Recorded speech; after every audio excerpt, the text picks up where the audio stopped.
సాక్షి news తెలంగాణకి స్వాగతం. కరీంనగర్ నగరంలోని సంచలనం సృష్టించిన పీఎంజే జ్యువెలరీ భారీ చోరీ కేసు దర్యాప్తులో అత్యంత కీలక పురోగతి లభించింది. నిందితుల ఆచూకీ కోసం గాలిస్తున్న పోలీసులకు ధర్మపురిలో కీలక ఆధారాలు దొరికాయి.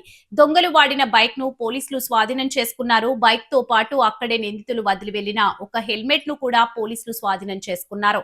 ఈ ఆధారాలను clues team CI Sridhar, Karimnagar CCS CI Prakash, Dharmapuri CI Ram నరసింహారెడ్డిలు క్షుణ్ణంగా పరిశీలించారు. సీసీటీవీ కెమెరాల ఫుటేజీ ఆధారంగా నిందితులు ఇద్దరు బైక్లపై 5 వ్యక్తులుగా ధర్మపురికి చేరుకున్నట్లు పోలీసులు గుర్తించారు.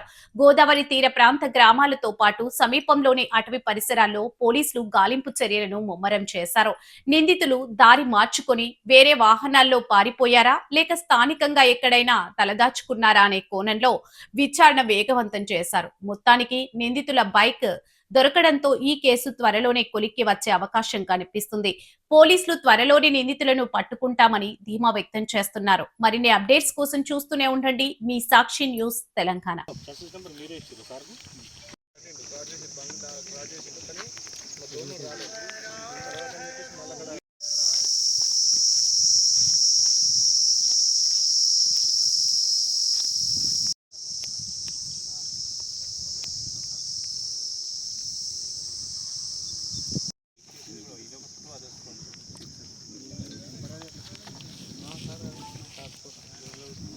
నెంబర్ ప్లేట్ కూడా చేంజ్ చేయాలంటే ఇక్కడ స్క్రూస్ వేరే ఉన్నాయి. ఒకటి ముంగ నెంబర్